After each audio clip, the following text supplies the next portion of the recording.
Can you guys spotlight me? Oh, there we go. Hey, everyone. I want to welcome you to the Church on All channel, to our first kind of ever pilot of conversationship. This entire week, starting on Sunday, April 12th, through today, April 18th, we've been discussing this concept of church, targeting key words around church: purpose, calling, involvement, community, finances, worship, and then the individual. And so I want to culminate that discussion, that event, with a discussion here today with a different host of people. The focus of a conversationship is this, right? We intentionally seek listening and understanding. That's all. We want to intentionally focus on trying to understand another person. We believe that our relationship and creating a relationship between the other person allows that to happen the best.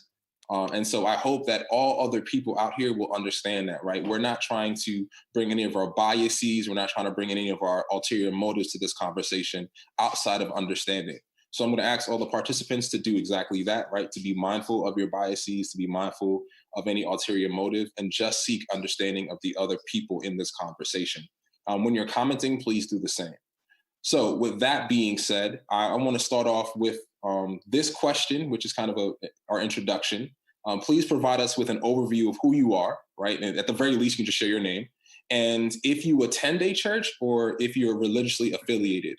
And I'll actually just start off with Nate, if you can start off for us, please. I can. Hello, everybody. My name is Nathan Drew. I go by Nate. I believe I currently identify as a Seventh-day Adventist still, mostly.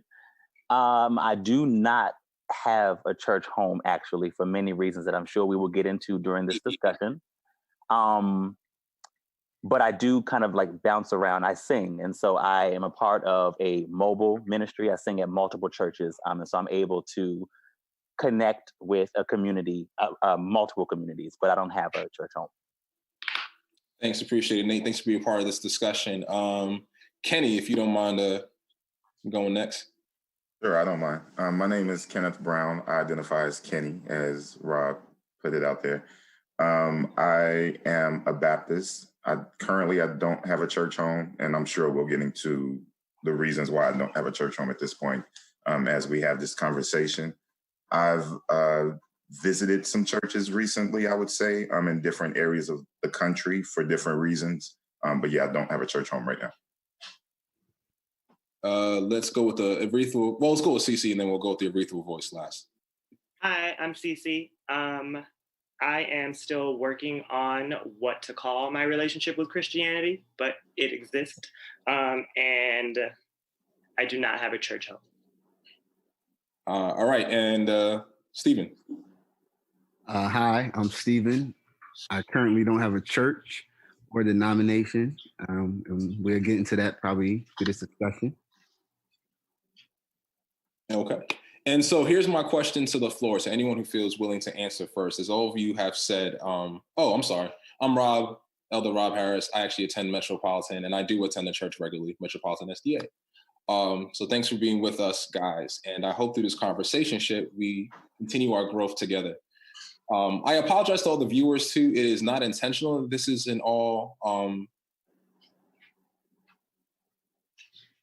male panel. I'm so proud of you. Thank you. I apologize that this presents as an all male panel. But if you have questions, if you're watching us live, feel free to put them in the comment box because we're going to take those as we go along. And so everyone kind of, again, shared where they are as it relates to church. And so my question to the floor, whoever feels willing to answer first, is what is your view of church?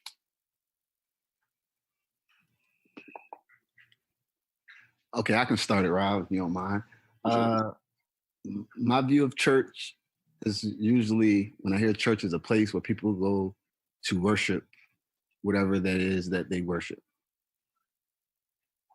That's just like my broad view of church. Anyone have a different thought? I kind of want to piggyback on that answer. It's not different. It's a bit related. Definitely a gathering of like-minded individuals. And I used the word community before because I believe that church represents a more corporate worship setting. Each of us has our personal relationships with God and our individual worship time or devotion time. But I believe that church is when all of those individuals come together with one purpose, which is to worship whoever it is that you worship. I appreciate that. Does anyone have anything else as we kind of build on that definition of church? An institution where people come together to celebrate the common bond that they share with regards to religion. Okay. So you all mentioned like not being connected, or some of you mentioned not being connected to the church. Is that what led you to that point of view? Like, I think Kenny, you said that right now you're searching. You've been all over the nation. What has prevented you maybe from finding that home? If you don't mind sharing, kind of starting there. Well, I wouldn't even say that I'm necessarily searching right now. I'm open to the experience of finding another church home now. I purposefully removed myself from churches, I would say, when I was still living in Chicago. And I just had a moment when I was in the church that I was attending there where I felt like everyone was so caught up in the machine of church is actually being there for the purpose of worshiping and, practicing the religion, I would say. And so for me, I just made a conscious effort to step back and examine my relationship with God itself and how I can be spiritual and not necessarily have to belong to a church to cultivate that relationship with God and figure out how I can bring myself back to someone's church to be one to help to guide people in that relationship, or even just have that community of a relationship to cultivate my own relationship with God, I would say. So I purposefully stepped back because I wasn't seeing the advantage of me participating in that relationship in such a huge scale, because it was a large church in Chicago, I would say, too, probably added to it. And then I had some issues with some smaller churches too. But I think all of that just led me to step back in that moment. You mentioned something in that you said this machine, you were starting to disconnect yourself from the machine of church. I'd like you to kind of expound upon that, because I have a thought about it, but I want to hear when you say machine, what do you mean, the machine of church? I felt like in the moment, or the moments leading up to that experience for me, I felt like most of our energy was spent around the collection of money and other conversations that wasn't about the word, I would say, and just trying to expound on my knowledge of, religion, I would say, or the Baptist religion, to be more specific. And so it just took away from the experience for me. I'm like, I don't have to be here to be a part of these conversations because this is not getting me any closer to God. So I may as well remove myself from this and figure out my own path outside of being a part of, this church. Wow. Thank you for sharing that. CC and Nathan, actually saw you guys nodding your head. Is there something that Dr. Brown, Kenny was saying that resonated with you? Either of you? I wouldn't say resonate. I just agreed with what he was saying. It's different than the thought that I have in my mind, but when he spoke, what he spoke, I can see traces of that in my denomination as well. The machine of it all?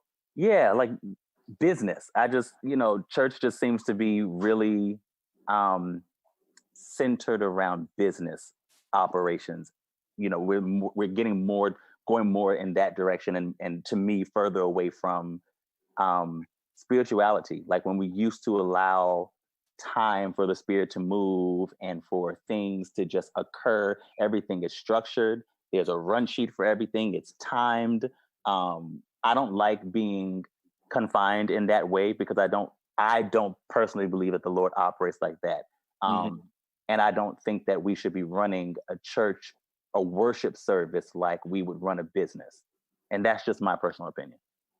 I appreciate you sharing that. Church at times for you seems like it's being run like a business, focused more on the money and logistics and timing and structure and getting people in and out. And I can see that. I've been to churches that feel like that. Cece, I saw you nodding your head. Did you have any thoughts about what Kenny was sharing? I mean, I think that speaking about sort of I wouldn't even call it business as much as I would call it the routine of it all, right? And I think that is what draws people into the idea of church far more than the spiritual aspect of it. And I want to preface saying that by saying that I don't necessarily think that that's an issue, because a part of the routine in that is the community that gets expressed through church. Mm-hmm. But I do think that it's important that people are honest with their own intentions. And I think that a lot of times people say that they have this one intention behind church, which is to go and get the word and learn how to live sort of this life that is indicative of a person that goes to church, when really it's sort of about this thing that I've done since I was a child.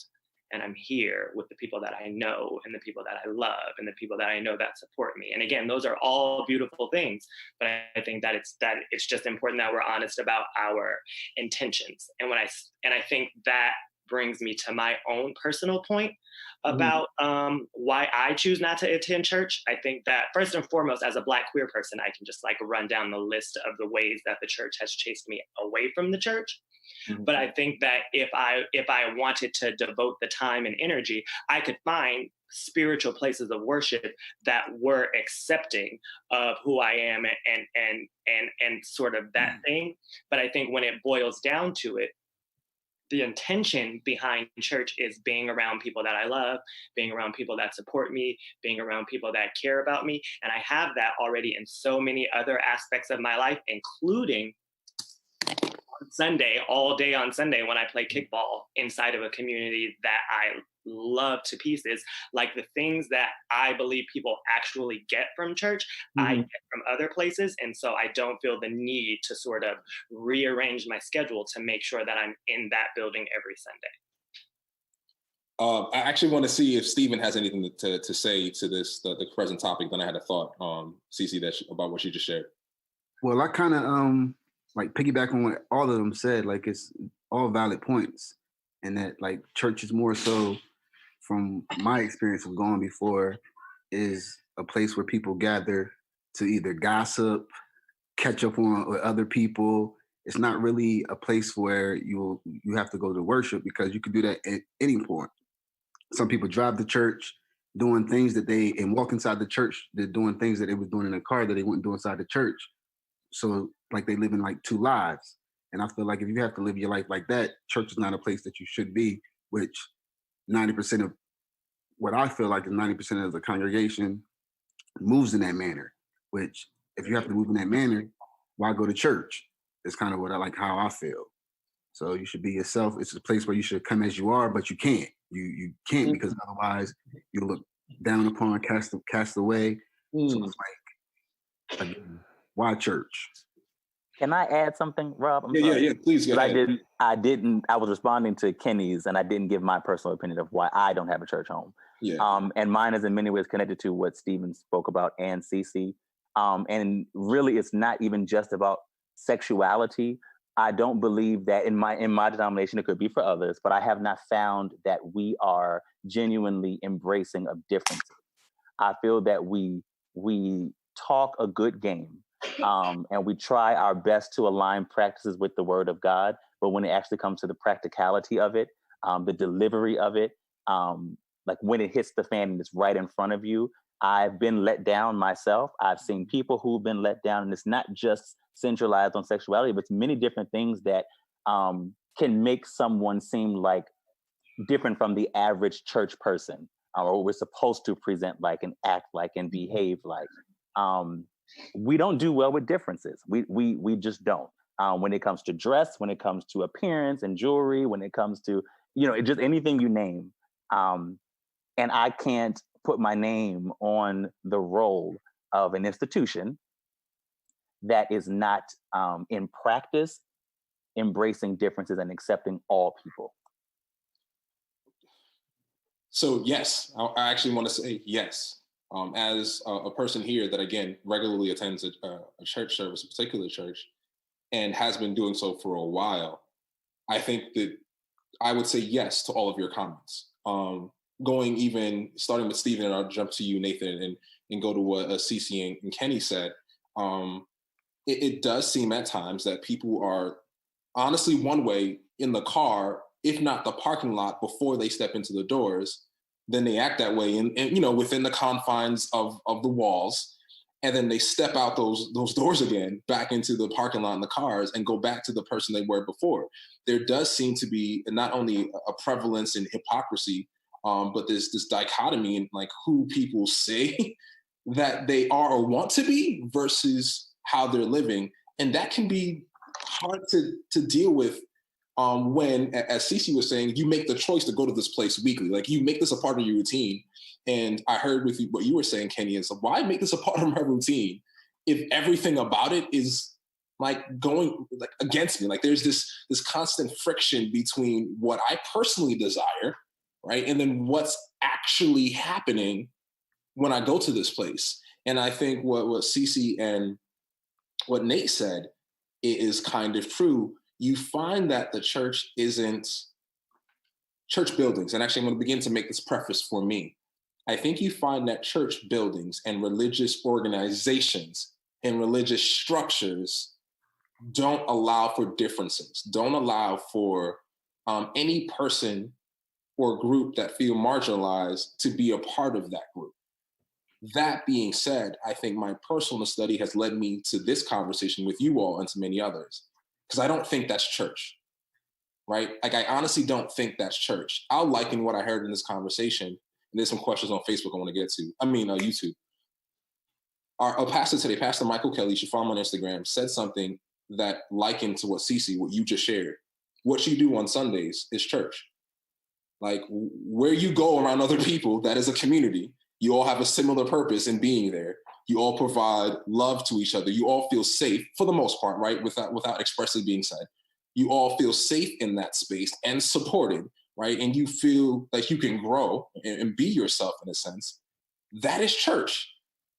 What often happens for certain religious organizations is we begin to put these other things in place that we believe to help keep those people safe, that begin to take precedent over the community.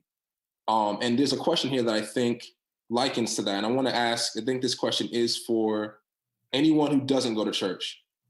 Do you feel as though you are growing spiritually and as a person when you are in these other areas where you are being loved and supported in the non-church environment? So whoever feels like they want to answer that question. Absolutely. Absolutely. So most places that you feel loved and cared for, you feel like you grow spiritually, depending on like what moves your spirit. I feel like some people need like a divine creator to move their spirit. Some people just need to feel like they're loved and cared for from their family to move their spirit to become a better person, a human being, or happy. So yeah, absolutely. I would say yes too, definitely. As I said, I practice, my own type of worship, or, I have my own, I am spiritual, I'll definitely say, even outside of the being a part of a church organization, I would say it is. And even with my stepping back to examine how my spiritual needs need to be met, allowed me to create those environments that allow me to be around people who are helping to lift me and become more spiritual.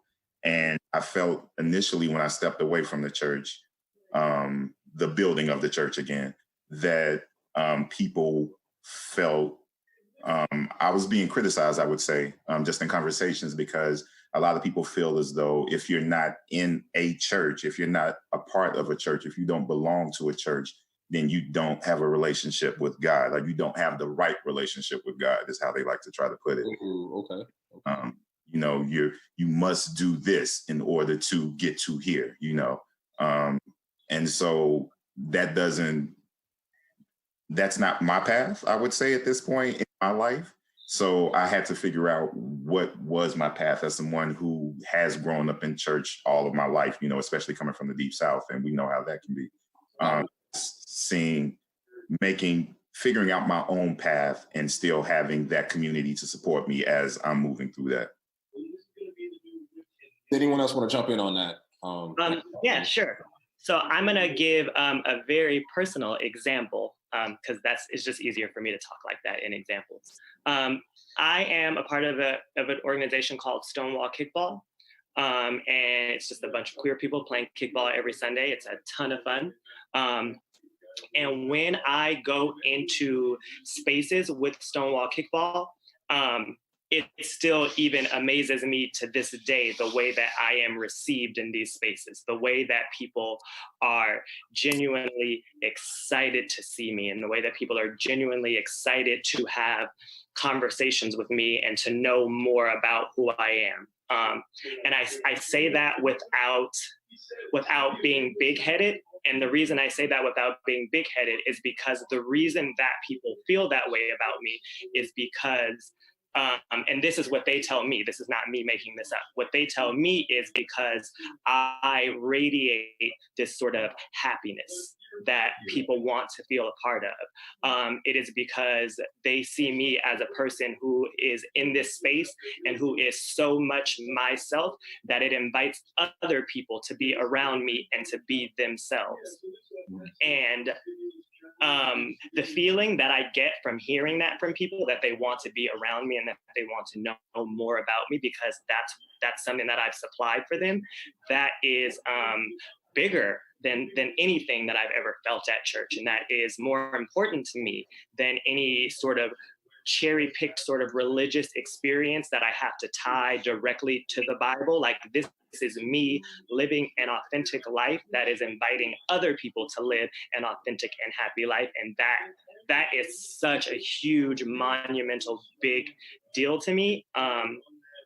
And just like to your point earlier, just because of like who I am and the difference that I would bring into a church community, I wouldn't get to have that experience in a church community. I would not get to have people looking towards me as a person that they want to know more about, and a person that who they seek to be around because of these things. So yes, absolutely, the spaces that I have designated as spiritual, as being around people that are like-minded and that love and support me, I get more than what I was getting from when I was in religious spaces.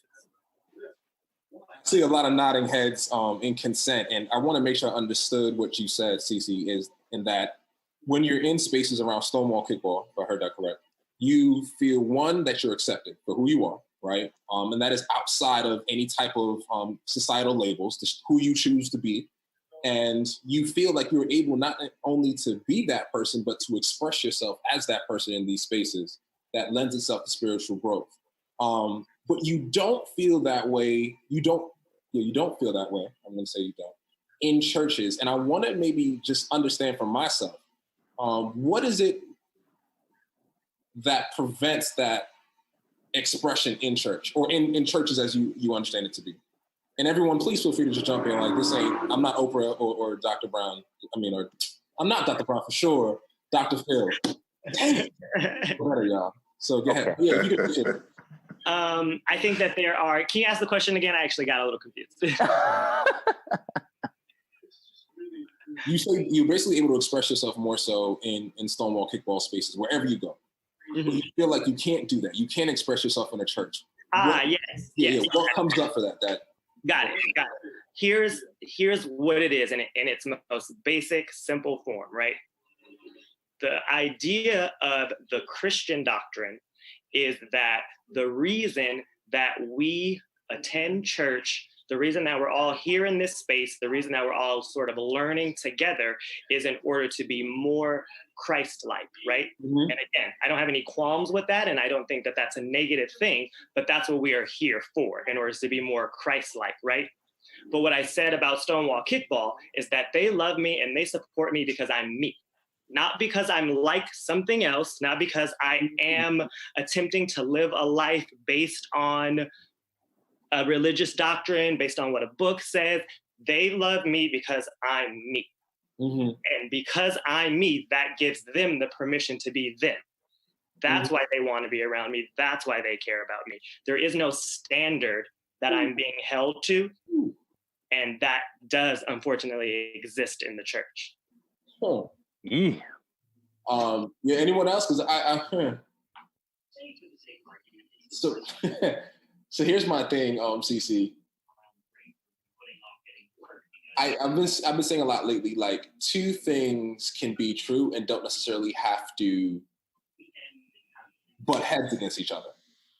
And I think in your statement and in your experience, and a lot of our experience, is the butting of heads of two truths, that a person can be themselves, right? And attempt to be Christ-like and actually not negate each other. But unfortunately, in a church, and this is why we're having this conversation, I think that's exactly what happens, right? You go to churches and you're desiring to be you as you understand it, as you're growing, to understand yourself and to understand your process and living here on this earth. And yet you find that in trying to understand that, right, and it's a process, like as long as we're alive, I think we're still understanding who we are. And trying to understand yourself in that process, you find that somebody tells you like, nope, that directly butts against this other concept, this desire to be Christ-like. And therefore, you feel forced to choose between those standards. And the standard of Christ-like is so high, though, that you're like, well, nah, bump that. I'm going to go with the one that's clearly easier, which is being me. And I want to say, I want to just interject with that idea. I do not think that idea is false, particularly for different individuals, but I do want to make clear that for the purposes of myself as an individual, it is not what you're saying. With regard to what you're saying, it's more in line with the same thing that I always tell you, which is that it boils down to semantics, right? Because I believe that when Christians say that they want you to be more Christ-like, that they're talking about exactly what I'm doing in Stonewall Kickball. They're talking about exactly me living a life that radiates love and happiness so much that other people want to be around it. That's exactly what people are saying when they say be Christ-like. Yeah. It's just we're not all speaking the same language. So I'm not drawing the parallels between being myself and being Christ-like, but I do think that is what the church does. I think that I am being Christ-like by being myself because I think that Christ designed me, and the best thing that I can do for Jesus is to be myself. But I think that other people don't think that. Mm-hmm. That's real, man, because essentially I drew you guys all here, and I actually want to be a part of this conversation because I have had amazing conversations with each and every one of you, like on this call right now. And I mean that, like it's another way I need to affirm all of you, right? I appreciate y'all friendships with me because in every instance throughout our friendship, I felt I've grown in some capacity. And I'll say one step further, in my understanding of each and every one of you, I think sometimes you're more Christ-like than people I see in the church. That's 1,000%. And I'll start off with Stephen. I remember when I first started at Bridges, when we first started at Bridges, I remember getting into some dialogues with Stephen, and he would just ask me questions that first and foremost just made me consider, like, what does it mean to be a Christian, for real? But as I got to speak with you, Stephen, and as I got to understand you, I was just sharing before, I think you do far more things that are Christ-like that I was even taught to do. And the first is in your even allowing me to like be myself in your space, knowing that we kind of share differences. And I think sometimes it's overshadowed, like the fact that you allowed me to be me, right, and just keep it a buck. It is a Christ-like attitude that a lot of other people in my churches wouldn't allow. And that's just one example of that. And so I wanted to affirm you all on this conversation and then get from the rest of you, because I heard from CC kind of his, I heard from CC their issue with church. I wanted to hear maybe for the rest of you guys, what are some other things, and then Dr. Brown, I think you shared that the machine, but if there are other things that come up for you that makes it hard to want to step into a church building? Like you said, like a lot of conversations really center around the idea of a perfect individual or on earth or a superior individual. Like, I'm all for a person thinking you're better than everybody, but not in the act. Because me personally, I feel like I'm superior, but I don't feel like I'm better than anyone on this earth. I feel like what I do well is what I do well. What you do well is what you do well. Who you are is who you are. Who I am who's who I am. As long as we don't cross paths for negativity, I can care less what the next person chooses to be, is, feel, anything. And I feel like in church, when it says come as you are, that's what it's kind of saying. Like, whatever you are, if you come, as long as you come in peace and for love, come however it is. You know what I'm saying? If you feel like you're the best individual coming in here, but it's out of love and peace, I hope you radiate that so the next person can feel like they're the best individual, until we got a whole bunch of individuals feeling like they are what they will feel like is Christ-like, what the church may say. So for me, it's like, I don't need that, or that center, or that space, or even that title of a Christian, or this, that, and the third, to know that I can be the best of who I am and try to just be the best for this earth as I can present. So that's pretty much why I don't feel like it's a need for me to even choose a denomination, say that I'm Christian, or even join a church or step foot in a church still, because there's a lot of like hypocrisy there that I don't want to even be a part of. Stephen, I'm really glad you brought that up, because I have a lot of thoughts and I'm trying to focus them. But Space, man, come on, this is space. Look, I'm trying to organize. But one thing that Stephen said that resonated with me, and the point that I was going to make is everybody is so concerned with being right? Everybody has their idea of what the perfect Christian should be and what we should do. And anyone who does not fit that bill is not right? And I've had so many instances in my own personal experience where that has been the case. And if you're not following the script exactly the way that others feel it's supposed to be followed, you're wrong. And I just don't agree with that. I don't agree that there is one way to interpret the Bible. I don't agree that there is one that is black and white. I agree that there are many different ways to skin a cat. I believe that people come from many different walks of life, and to make everyone conform to one way is ridiculous. And because I don't believe in conforming in that way, I haven't found any church that I align with 100%, because I feel that everybody has the same goal at the end of the day: to love you until you are doing what they feel you should do. I'm going to love you enough to get you in the door. I'm going to love you enough to get you to come back next week. And I'm going to love you right into this Bible study when I'm going to try to change your whole life, right? And reveal all the areas where you're wrong. And then when you don't conform, which I didn't, because I'm speaking from personal experience, it's, the Lord told me this and the Lord told me that. Now we've changed everything, right? Now it's all about what the Lord says. But before, it was all under the guise of relationship building. I love you, you love me. We're all a part of this big family. And the minute that there is a difference of opinion where I feel this is what I believe, this is where I'm at, take it or leave it, now it's like we can't function. We just can't function. And in my experience, I was sat down from my title as minister of music. I couldn't direct the choir anymore. I couldn't lead the praise team. I mean, it became an ultimatum. If you don't, then you can't. And that's the easiest way to get me out the door. I don't have to ever come back, because I refuse to conform. And I believe that in so many churches, that is what the expectation is. It might not be spoken directly, but that's the expectation. We all operate in this way. And if you don't, that's a problem. I see not things, so yeah, go ahead.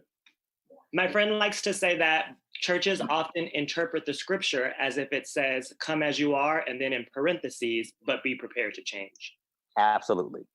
Absolutely.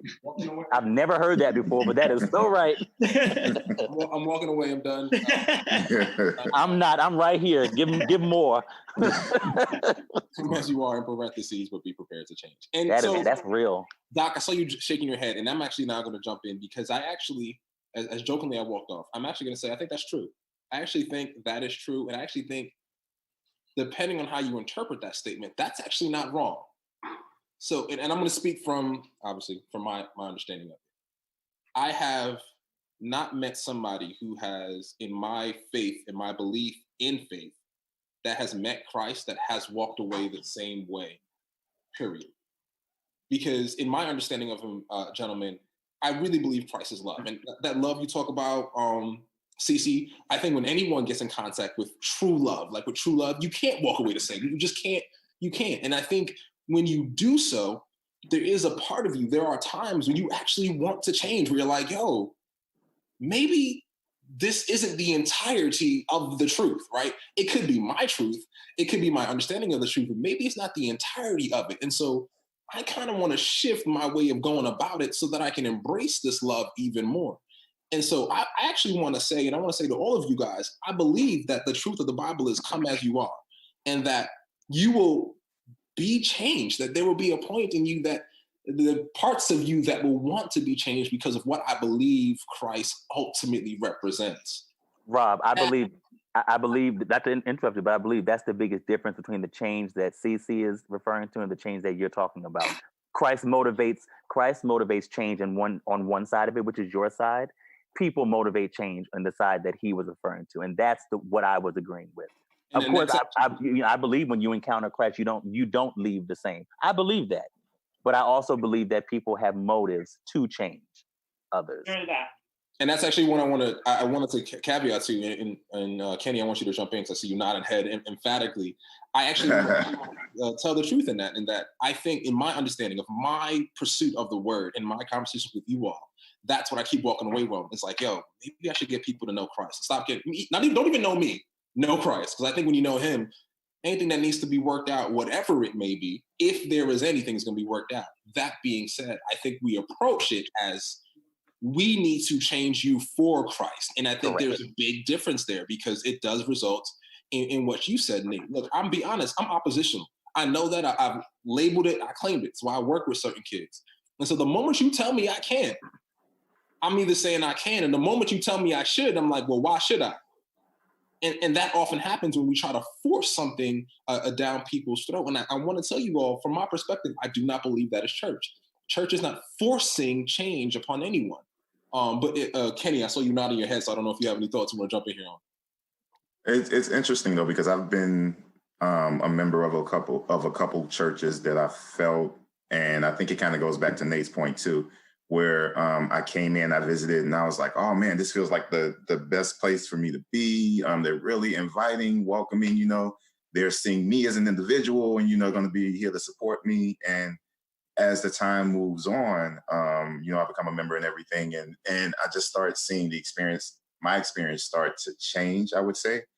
And I don't feel, in some aspects, I still feel that sense of community, but I do feel that sense of, and it's not necessarily even from the pastor. That's the interesting thing about it. It's a lot of it comes from like the congregation itself, where I feel a sense of community on this side, but then I do feel this sense of, we're having these side conversations here. This is what we're thinking. This is what we think, who we think you should be, types of conversations. And I think for me, what ended up being the last straw too, that last time that I went to my church in Chicago, was I had my son with me, and just his experience with it as well as mine. And we just had a conversation about it and what it means for us to be spiritual, and what that, and how we can expound on that outside of the organization of church, or just the building of the church itself. Because we're here, we're not getting what we need from here.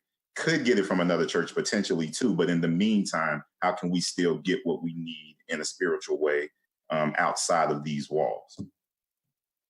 Yeah, like Rob, like when you real quickly, when you asked like to know Christ, but like, what is Christ? Kind of like the piggyback on what Doc was saying, you step into a church and they tell you their interpretation of what Christ is. But if you tell them that you're an amazing person, but you don't believe in their Christ, you're looked at upon as not that amazing person through Christ anymore. When y'all can be doing the same things in life, but because they're not believing in your Christ, you're no longer that amazing person that you were before they may knew that or didn't know that. So it's important that I feel like when people say like to know Christ or know the Bible, which one is it that people really want you to know? Well, I would love to actually, I'm excited that you asked that question. And there's a question, somebody asked a question I want us to get to as a group. But Stephen, I think my belief, let me preface this for you guys, and you guys all know this about me. I try my best to answer anything asked of me about Christ from the Bible. If I'm not answering you from the Bible, then I think it begins to leave this interpretation and room for issues as people. So my faith is entirely on the Bible. And it is done so in faith, right? Not believing that I don't always get it right, but I try my best to. So let me make sure to preface that. In the Bible, it says that Christ is love, right? In the book of John, it says, in the beginning was the Word was God, the Word was with God, and the Word eventually became life and was the light among men. The same author that wrote John and wrote those words also said later on that God is love. The small Bible study that I'm providing here is that, like, the scripture says that Jesus Christ is of God. He's the Son of God, but they're also one and the same. So kind of like some math, if A equals B, B equals C, Jesus Christ is love. That's my honest, simple answer. Jesus Christ is love. But when you break that down now, what churches have come to do, in my understanding of it, guys, is know that, like I think they cerebrally know that Christ is love. But then they do their best to protect that love. And I think that's when issues come in. I think love is what it is, right? And I think love is so powerful. Like I said, when you come in contact with it truly, like separated from anything else, it creates this change within you that you choose to to conform to. Like, you choose to allow that change to be in you. But when somebody experiences that and it's so good, I think sometimes, when we all have good things, we want to protect it. And I'm going back to you, Stephen, like, you have children, and I know how you are as a dad, and Kenny, you have that as you have a son as well. I think when you know that you have a good thing, you do your best to protect it. And sometimes in desiring to protect it, you may not always make the best choice, because you're like, oh, I got to protect it. So in my understanding, protection means keeping it away from all bad things, or protection means everything looking the same, or protection means forcing the things that don't look right out, or questioning all things. And I honestly feel like that's where we fall short. I think, yeah, go ahead. I think love doesn't come with contingencies, but church does. Facts. Always. You know what I'm saying? So true love, like, no matter what, right, wrong, black, ugly, whatever, is going to be there. You know what I'm saying? Regardless of your relationships or nothing. If you really truly love something, whatever happens after that, the love will still be there. It's with a church. You join a church and they think you're one way, you turn another way, and it's like that love is no longer there. So a contingency. So how could anyone believe in an entity or a place like that turns their back on you when probably you might need it the most? From that true love standpoint, if that's what love is, if love is Christ in a church setting. If I can jump in, and I think that's why I'm doing this, and we, like the young adults that I rock with, we're doing this because it's important to separate the two. I think the church, as we have come to know it, is a building and collection of different rules and regulations that people choose to adhere to. Yeah. I want to talk about the church as I understand it, which is each individual. Now, even in that, follow me through this, even in that, you still gonna have some wrong churches. Okay. Mm-hmm. If we're talking about individuals, you'll still have some wrong people. But to your point, Stephen, when you understand, when I realized like that I was the church, that is why I continue to desire a friendship with you all. And I continue to leave myself open to even challenging my own motives. Like Nate said, am I trying to be friends with all you guys so eventually you'll look like me? Am I trying to be friends with all you guys so eventually you'll come in and be a part of my practice exactly as I practice it? Or am I friends with you all because, like I said before, all of my relationships with you all have yielded something that has been so amazing in my own personal growth and my spiritual growth that I should just come to enjoy that for what it is. Yeah. And know at the end of the day, each one of us, through my belief, is going to have to stand in front of, I believe, my maker. Again, I'm not putting that on you, but I'm going to stand in front of my maker and answer for my choices. I can't answer for your choices. It's going to be on you. So in the interim, I can do my best to live peaceably with one another. And that's actually, that's a text, like live peaceably with one another. So that's where I do it. But I saw some heads again. So if somebody wants to jump in. I do. Rob, to your previous point, I think in all of my experiences with the church, good or bad, but in this context, bad. One thing I could always appreciate is the intent behind their behavior. So I understand that those individuals were trying to protect God as they saw him and his word and what we're supposed to do. They want to make sure that they were doing their best, the best they could by what they felt God was calling them to do. I can appreciate that. The danger in that is that it becomes less about Christ and much more about the individual. And that's where we get messed up, because it becomes,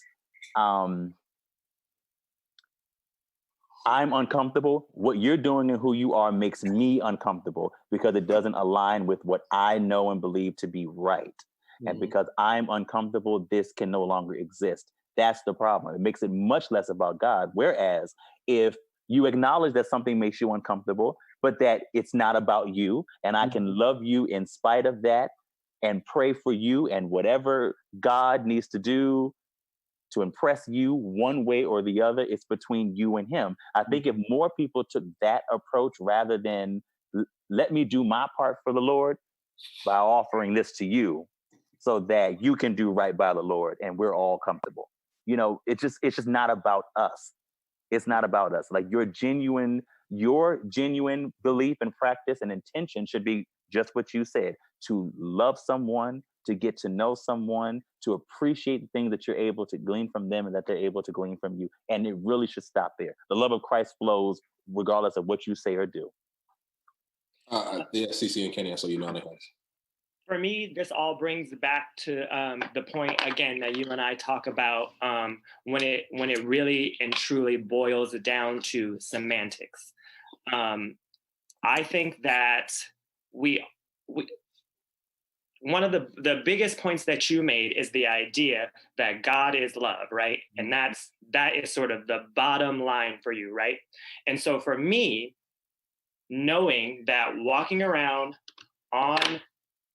in this society as it exists, knowing that God is love, but saying God makes the conversation polarizing and saying love does not make the conversation polarizing, why don't I then just continue talking to people about love and happiness and being a good person? Why do I, what is the intent? If it is not a personal thing, if it is not meant to say, look at me, I'm Christian, and listen to me telling you about my Christian ideals. If God is love, I don't understand the intention behind consistently saying God all the time if it is not a personal thing.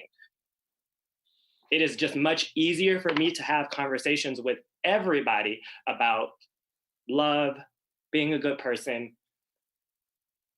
contributing to society in ways that are beneficial and helpful, and knowing for myself that I am talking about what I believe is God, and knowing for myself that I am talking about what I believe is Jesus.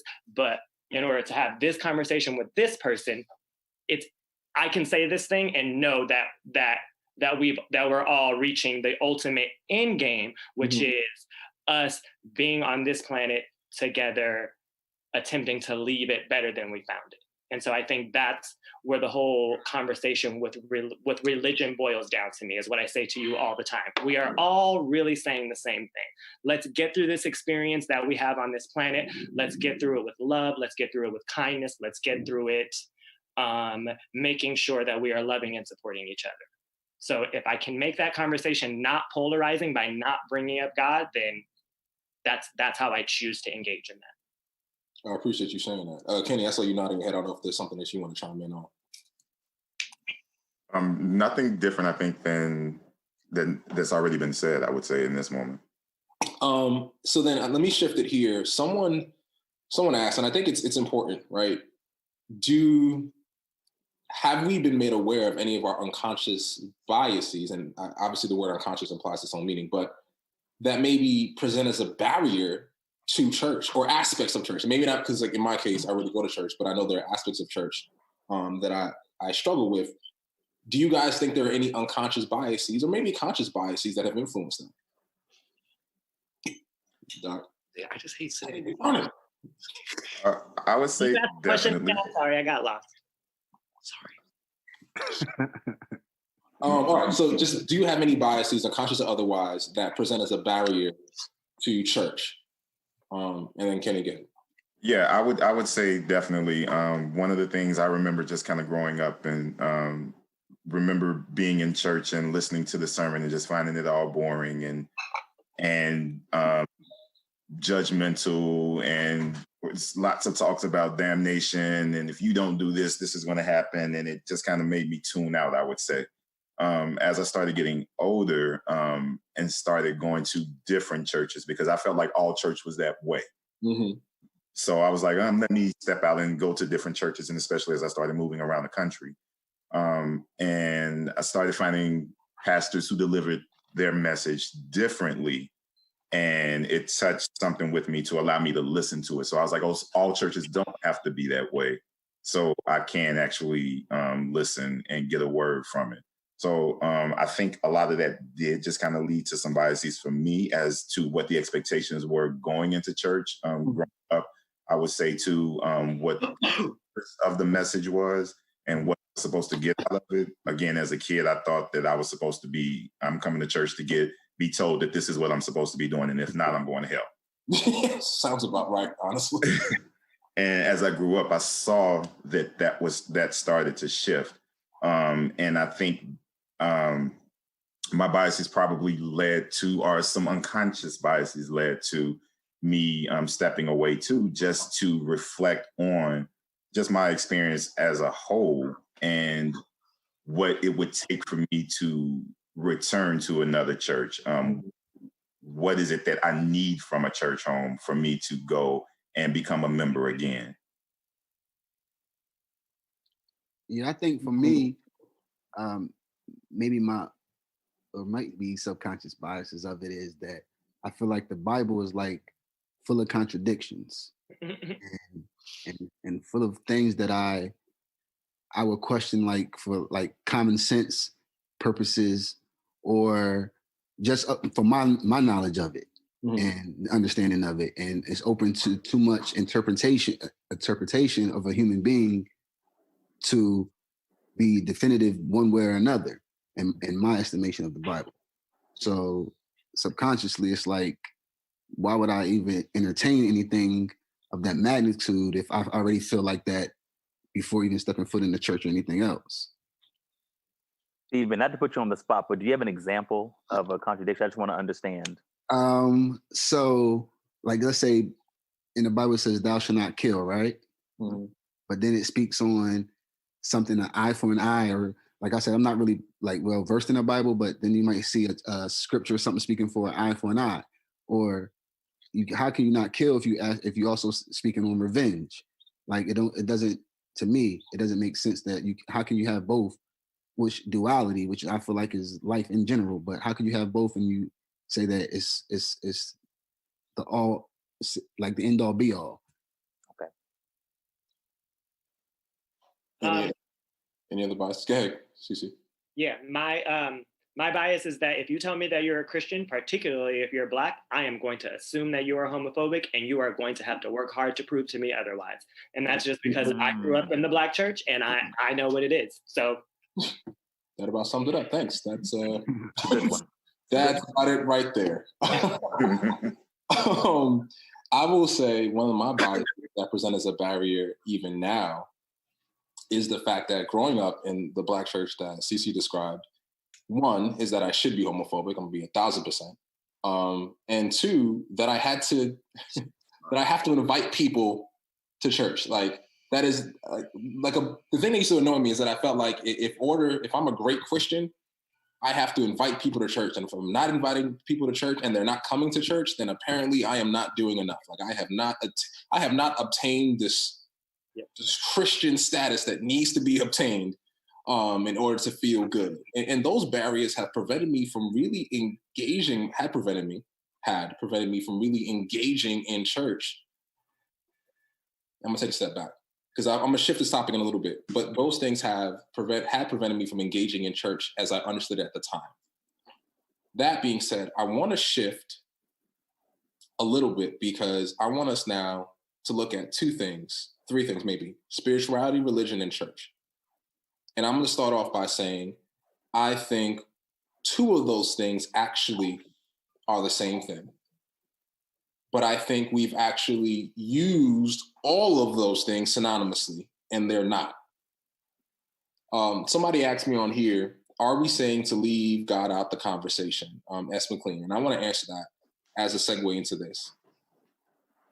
I agree with you, CC. I think knowing that God is love, I can have conversations with people where I never expressly mention God and still believe wholeheartedly that I am ministering to them from a Christian standpoint, like wholeheartedly believing that, like, yeah, I just dropped God in their life, boom, and left, and never actually said it.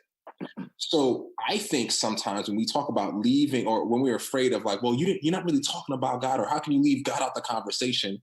I think it comes from internalization of these cultural biases that say expressly stating God is the best way to be a Christian, which takes away from this idea of living out God, which is for me not just a spiritual experience, but the best way I can be church.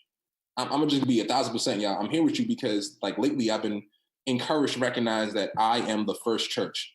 Me, Rob Harris, I am a church. And I mean that in a sense, so you guys understand, that our church is any place where the Holy Spirit or God can dwell. And so if I believe I'm inviting that in myself, then therefore I am a church. And so if I understand that, then wherever I go, I am like a church because I give people access to God through me. So the best way I can do that is living a way that allows them that access, where sometimes as Christians, we, again, hypocritically and contradictory will do things that present people from getting access to that, i.e., knowing you for 2 seconds and be like, hey, can I pray for you? What church you go to? You know God? Yeah. Or in Nate's example, maybe now having hit him with the okie doke, like, I got you now. You in the door, sucker, I got you. Hey, what you gonna do about changing your life? Like all these things like present barriers, or even in your case, Stephen, as I've come to understand it, like I don't need to invite you to church, my dude, into the church building, right, where my church actually resides, for you and I to have meaningful and deep discussions about spirituality, about God. And so that has been my understanding and the difference between spirituality and religion. So, question in short, for you, what is spirituality? What is religion? Are they one and the same? Or are they different? Well, of course, for me, I feel like I'm more spiritual. Like I feel like I believe in a higher power, as well as feeling like I'm a higher power in my world. You see what I'm saying? Mm-hmm. And I feel like religion is where it's, you got to believe in this higher power, this particular higher power, or you are nothing to us. Instead of saying, no, you believe in a higher power. Okay, well then we're aligned the same. We might not look at it the same way or view it the same way, but we're aligned together because it's a higher power. Which I feel like when this person says they're spiritual, they could be talking about a lot of different ways. Mm-hmm. But you automatically feel like, okay, well, you're aligned to believe in a higher power. Yeah, I would have to piggyback off of what Stephen is saying. I think that spirituality is the overarching theme. And then when we start thinking of religion, we're talking about how you are becoming spiritual. So it can be that you are a Christian or you're a Buddhist or whatever your religion may be. That's what you're practicing to, and that's what influences your spirituality as itself. One thing that you said that stuck with me was about people are, if you're not speaking, and I'm paraphrasing, so if I'm not correct, you can correct me. But if you're not necessarily speaking about God, then are you being God-like is the way that I interpreted that. And I felt like that's been an issue for me. One of the other issues I would say as it relates to church itself, because I'm not one who feels as though I need to throw God in your face to be speaking or having conversations about God. And one thing that I know that always kind of, well, not always because it depends on the church, but one thing that bothered me with some churches was the whole thing is when the pastor is preaching and it's turn to your neighbor and say this, go talk to this neighbor about this, move around. And Rob, you know me. That's a struggle for me to do that. Oh, I'm not gonna do it. Hate it. Right. One, because I'm engaged in what's being said and I'm really trying to process it, and you're distracting me this. And so if I refuse to do this, now I'm looked at as though, well, why are you here? Because you're not really engaged in what's happening in the activity. And I'm like, no, that's not the case. I'm engaged in a different way. So don't penalize me for not wanting to turn and shake your hand to repeat what the pastor just said. Yeah. Fair. I would say for me, spirituality is more personal. I think it's a more personal expression of a belief system. I believe that can happen by yourself in your apartment without anybody else. I believe that religion is where we introduce a set of practices and tradition, which is kind of like a more corporate expression of that spiritual belief system. And in my opinion, it's the spirituality piece that's most important. My thoughts are that, so let's take a step back. Your spirit is who you are with relationship to the space that you take up in the world, right? Who you are, but how you interact with others. Who you are, but how you treat other people. Who you are and how you are received by other people, right? This is your spirit. And so initially, spirituality is designed to ask and answer those questions, right? How am I supposed to interact with other people? How am I supposed to demonstrate that I love and care about people? What is my relationship with the trees and the rocks and the water? And like, that is what spirituality is to me, right? The idea of your relationship with the rest of the things that the world, the universe, God, whatever you want to call it, has created. Mm-hmm. And I think that historically, there was a point where the powers that be, where the people that were in charge at the moment, took a step back and said that people are really, really searching for the answers to some of these questions. And in searching for the answers to some of these questions, they are willing to sort of believe things that put them at peace, that ease them.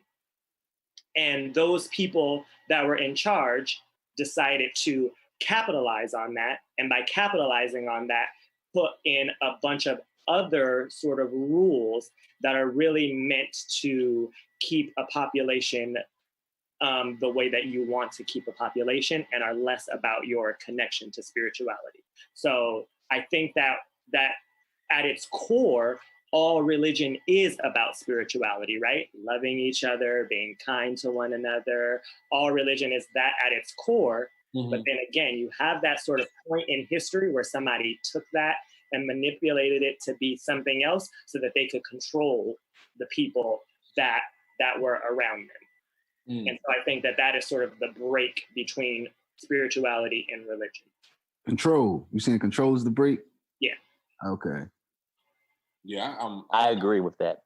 Yeah, I think that breakdown was really, I would agree with you. Even believing how I believe, like, and practicing the way I do, I actually agree that your spirituality is about that connection to, I would add maybe, I don't know if you said it, but to a higher power, as well as to the spaces that are around you. And that, yeah, religion does lend itself to a bit of control.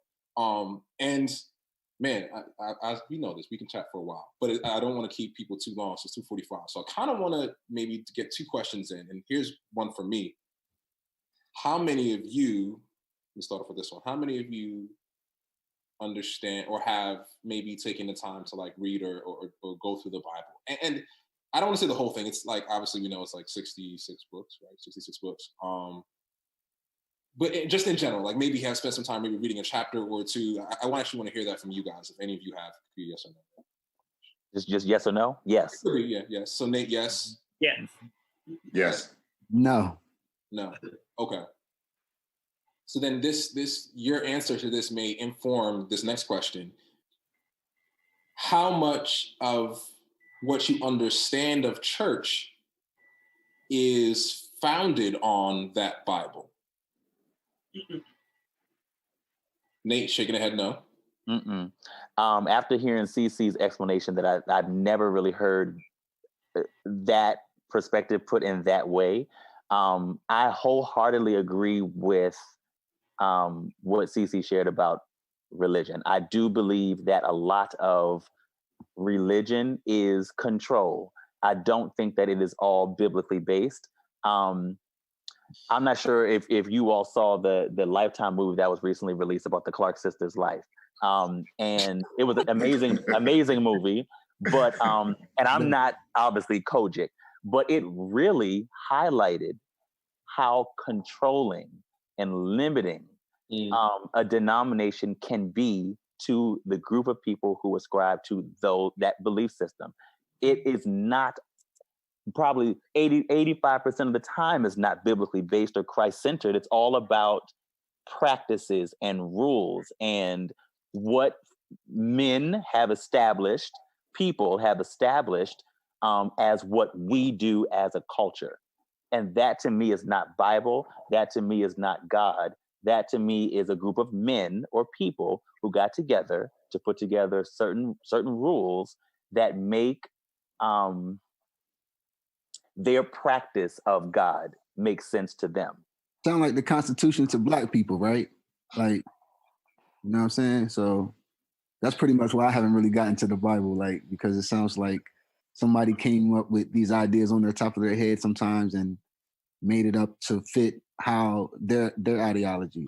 It's definitely what it seems like. And I was not looking at that movie judging the Kojic denomination, because I could see so many different denominations with traces of that very same thing. It just so happens that they weren't Seventh-day Adventists. But there are so many denominations who have the same types of practices. It was unbelievable to see. I think for me, it all ends up boiling down to, with every religion, there are guidelines or rules that, you're supposed to follow. But it goes one step further, because we do have these men who have created all of this, but then it's all about your interpretation of these rules too. So it's like you can have a great system in place that, is beneficial for people to be a part of and follow, but your interpretation of how they should be following this is what ends up being the part that's more damaging than beneficial for people. Absolutely. Yeah. So I did actually grow up Kojic.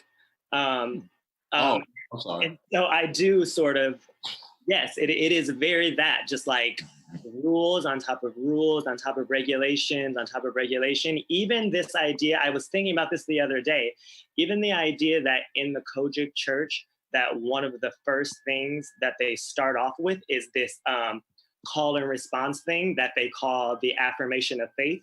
And I was reading over the affirmation of faith the other day, and some of the things that it says are like flat out ridiculous. And we had to say this every day before the service started, call and response, right? And like I said, some of the things are flat out ridiculous.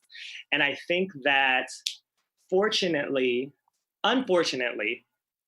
for many Black people, when you get sort of into a religion like that has these rules and regulations, and then you combine that with a lack of exposure, a lack of resources, and just sort of general poverty that keeps you in the same area, you are not put in spaces frequently enough where you are allowed to question these things. And I think that is sort of the biggest breaking point. When I think about a big difference between my mother and I, right? My mother is still very much bought into the Kojic thing and very much bought into the religion and all of those things.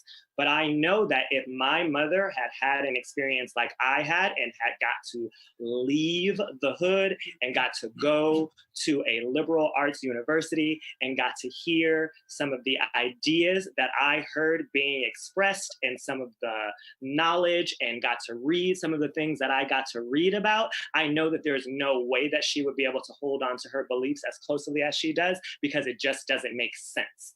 Once the more that you are exposed and the more that you start reading about the way that the world works outside of the little religious bubble that you live in, the more you start coming to terms with the idea that some of these things just don't make sense. And some of these things just have to be rules and regulations designed to keep a particular group of people in their place. Because even just going off your same point, Rob, if God is love, then what does me eating shellfish have to do with anything?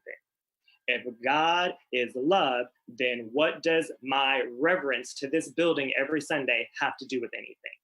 And just being in spaces where you're allowed to ask those questions is what has allowed me to develop my understanding of Christianity, and my mother not being allowed to be in those spaces and not having access to those spaces are the things that keep her tied to those things.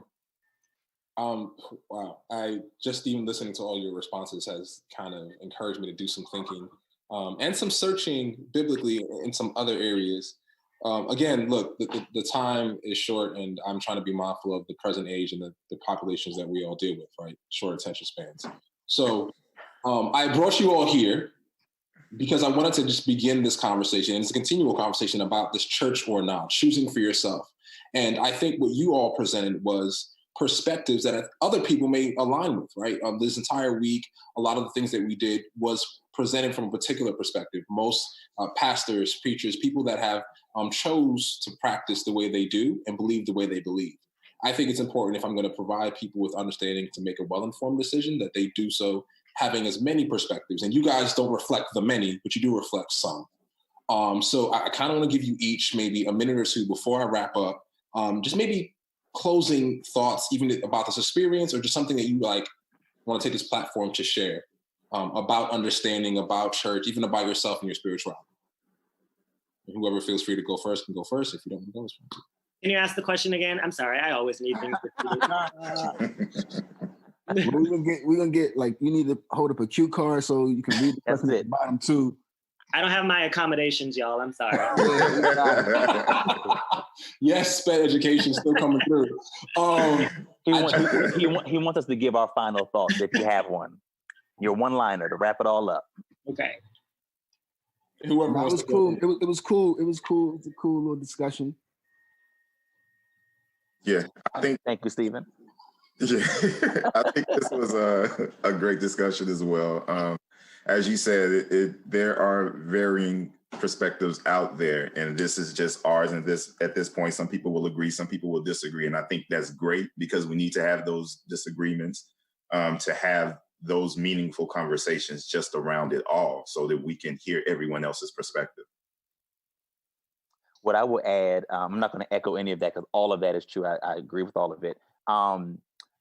Just finding a space or spaces to be able to hold more dialogue like this. I know of some people who were writing in questions that my question didn't get read. So it's like, so many people have like things to say and things they want to hear and discuss, and it's just never enough time or enough space to do so. But it's such a necessary conversation. And folks in our age group who are moving towards this whole more of the nah when it comes to church rather than church. People are looking for spaces to have these conversations and looking to be loved. And I think that if we had more genuine dialogue like this, for more people to engage in, that it would be worthwhile.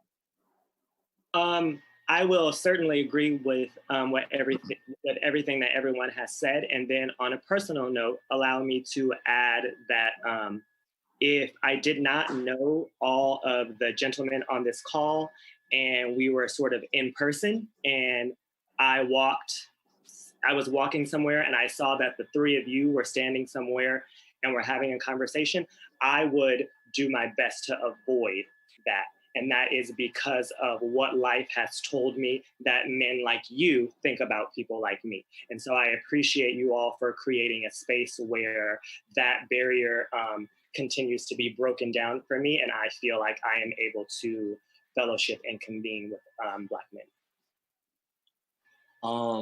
Wow, that touched me because it's real. And in wrapping this up, right, I hope that you guys will be willing in the future to engage in conversations with me on various topics. It won't always be this. Let me be clear about that.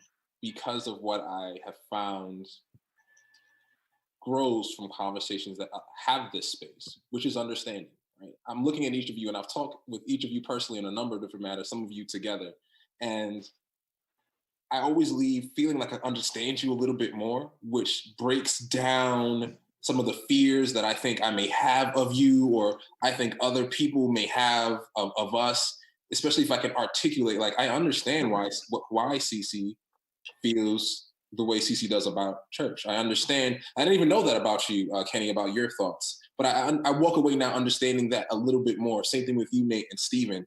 And here's the thing that I want to say. My closing thought for everyone out there is, one of the things that I think some churches have done is make us afraid of learning of other people. And I want to say that is not biblical. I want to take this platform to say, when I read my Bible, when I study about the Christ that I try to emulate, he was not afraid to talk to people. He was not afraid to be in the spaces that he was, because he knew not only what he was about, but who he was.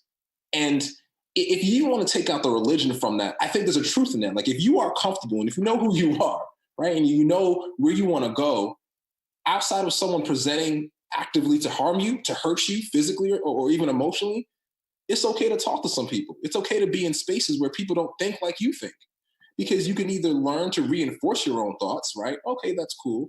Or you at least get an opportunity to question your thoughts and say, does this make sense? Your coaching example is so true. Like, does it actually practically make sense to do this? Or maybe you even have the opportunity to change for the better, right? And I think sometimes as Christians, I've come to believe we're so afraid of falling far from God in our esteem that we limit ourselves on the ability to get closer to him, just so we can stay even, just so we can stay where we are. And I appreciate all of you persons for allowing me to grow with you all, like to have these dialogues and conversations. This is a conversationship. I want to model it for everyone out there. Conversationship is understanding that you have to be intentional about listening. You have to pursue understanding only, and you have to build a relationship. These things don't happen if there wasn't a relationship. You guys chose to be in a relationship with each other on the call, and you always choose to be in a relationship with me. And because of that, I think we can walk away with some different thoughts, or even just reinforce our current thoughts. And so this is something I want to put up on our channel. This is now the millennial plug. We'll put up on our channel, Church or Not.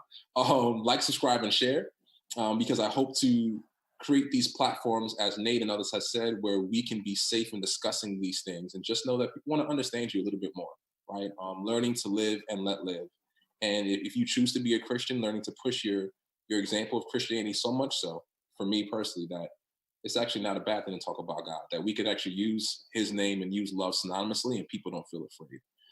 So thank you for watching. Rob, let me just add before you wrap up that I appreciate you for this. In my opinion, you are probably the epitome of what every spiritual leader should be, in terms of your inclusiveness of differences and embracing. Like it's palpable that you want to feel and understand and hear, and it's just not that way. In my experience, that is. And so I just want to appreciate you for not only creating this space, but for practicing that very genuinely and consistently. That's that. I agree. I agree as well. Yeah, I echo that. PG-13. So no matter what, you do the same way. So, making you to talk about these things. I appreciate that from all of you guys. And again, to everybody else, like, subscribe, and share. You may see these faces again. And we are genuinely, my team and I, also, sorry, y'all, to keep you, I'm not alone in this. I got a whole team behind me, like a whole team that's around us. And we genuinely desire to create these spaces. So you may see a number of our faces go forward. So like I said, look out for this channel, like, subscribe, and share. We'll have more content. I actually know there's some things in the work. I'm looking at as somebody in particular because I know some things are in the work that we can give you some more information and draw these people in. So to everyone else, have a blessed day. Thank you for tuning in with us. I hope that you subscribe and come back for more content. Make sure that's up.